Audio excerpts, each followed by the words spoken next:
Mon nom est Maurice Duclos. Je suis directeur au GECO depuis maintenant 5 ans. Allô? Ben moi, c'est Roxane, puis je suis chargée de projet au GECO depuis bientôt un an.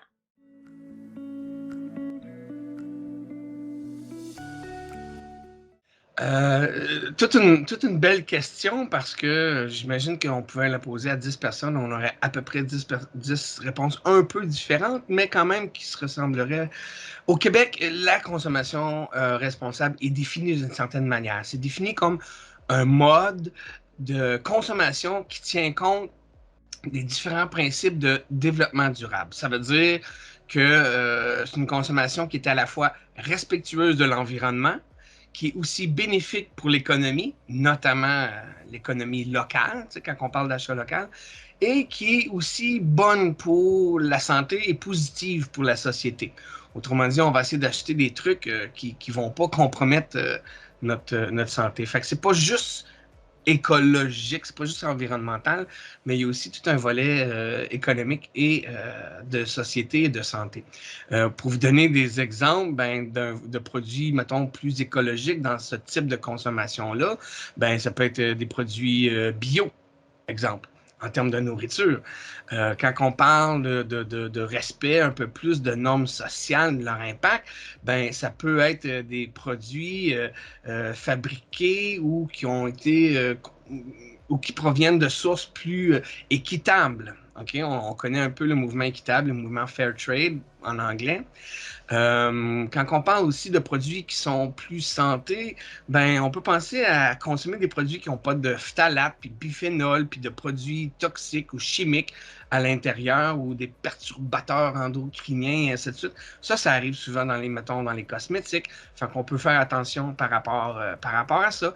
Puis des produits qui sont fabriqués localement par des gens locaux, c'est toujours plus responsable que d'acheter des produits qui ont été fabriqués dans des usines, mettons, en Chine ou ailleurs. Fait que c'est un ensemble d'éléments qui font en sorte qu'il faut considérer quand on fait des achats ou quand on utilise des produits ou des objets, ça demande quand même un petit effort de vérification, tu sais, qu'est-ce qui fait que c'est ça, mais en tenant compte de différents éléments, comme on disait tantôt, écologiques, économiques, et achat local, et ainsi de suite, c'est là qu'on arrive à faire de la consommation dite responsable.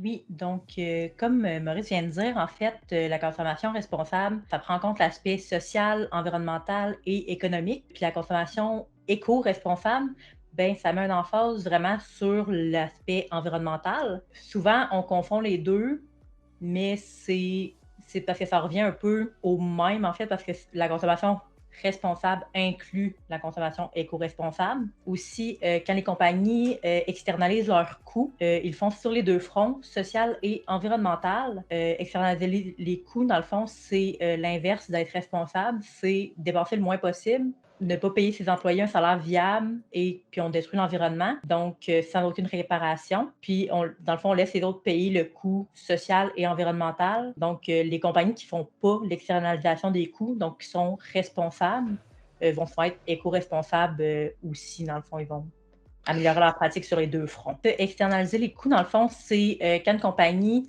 pour faire plus de profit, décide de moins bien payer ses employés dans la chaîne de production et de pas payer réparation pour l'environnement. Donc, dans le fond, ils laissent un peu les communautés locales comme gérer ça. Ils externalisent leurs coûts aux autres pour faire plus de profit. Donc, ils ne prennent pas en compte l'aspect social ni environnemental, seulement économique. Donc, c'est pas de la consommation responsable.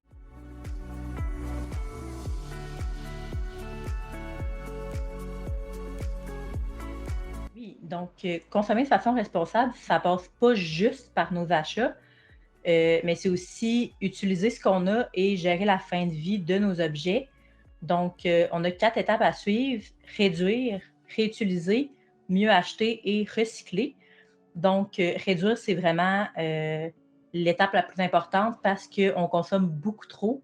On achète beaucoup trop d'objets, puis ça fait plus de pollution, plus d'émissions de GES et plus de déchets. Donc, on commence par réduire vraiment. Après ça, réutiliser, donc réutiliser nos objets qu'on a déjà en réparant tous nos objets qui peuvent l'être avant d'en acheter un nouveau, prendre soin de nos objets et éviter les objets à usage unique. Pour mieux acheter, on privilégie la seconde main si c'est possible. Se renseigner sur les produits qu'on achète pour faire des choix plus éthiques et plus écologiques. Éviter les achats impulsifs et privilégier les commerçants locaux pour favoriser l'économie locale. Puis finalement, dans recycler, privilégier les objets sans emballage et bien trier ces matières, là, soit recyclables ou compostables. À Rouen, on a les deux à la plupart des places. Le compost, ça s'en vient un peu partout. Donc, apprendre à bien trier, ça fait aussi partie de ça. Puis je pense qu'on pourrait synthétiser ça, tu sais, consommation responsable. Si tu n'en as pas de besoin, achète-les pas. Tu sais. À la base, s'il y a quelque chose que tu n'as pas acheté, tu n'auras pas besoin de savoir s'il est recyclable ou pas recyclable ou quoi que ce soit. Si tu n'en as pas de besoin, achète-le pas. Puis en plus, tu vas économiser de l'argent. Tu sais.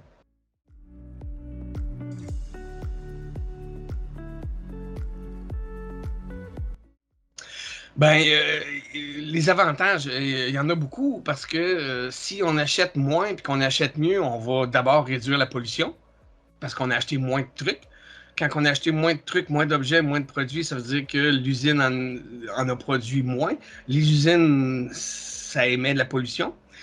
Au final, si on a moins de trucs achetés, moins d'objets, on va en acheter moins aussi. Ça permet aussi la réduction du gaspillage. Quand on achète des trucs qui ne durent pas longtemps, exemple, on utilise énormément de matières premières, de ressources naturelles pour fabriquer ces objets-là qui ne durent pas longtemps. Puis souvent, ils ne sont pas toujours recyclables non plus. Fait qu'on les jette. Fait qu'il y a un gaspillage de ressources. On réduit, l'autre avantage, c'est qu'on réduit les émissions de gaz à effet de serre parce que pour fabriquer un objet, on a besoin d'une usine, on a besoin de transport, on a besoin d'un paquet d'éléments qui, tout ça, fonctionne souvent avec des énergies fossiles. Fait que moins qu'on va consommer, mais moins qu'il va y avoir d'émissions de gaz à effet de serre. Et le plus grand avantage d'une consommation responsable, c'est qu'on réduit nos dépenses, donc on économise de l'argent. Je dis souvent quand je vais dans les classes, être écolo, c'est aussi être écono. Parce qu'on dépense moins d'argent. Fait que quand tu dépenses moins d'argent, acheter moins d'affaires parce que tu n'en as pas vraiment besoin ou tu en as déjà chez vous à la maison, fait que tu n'en as pas besoin d'en racheter d'autres. Tu sais, pourquoi acheter un pot maçon quand on va à l'épicerie et qu'on s'achète un pot de sauce tomate, bien fait en verre, il y a un couvercle, tu peux le réutiliser pour mettre d'autres affaires dedans. C'est comme un peu bizarre de jeter un pot en verre et se revirer de bord, aller au magasin pour acheter un autre pot en verre. Donc, il y a un peu cette idée-là. Fait que, oui, écolo, c'est écono. Fait que quand on dit qu'il y a des avantages à être responsable, moi, je dirais que ça, c'est quasiment sur le top de la liste. T'économises de l'argent.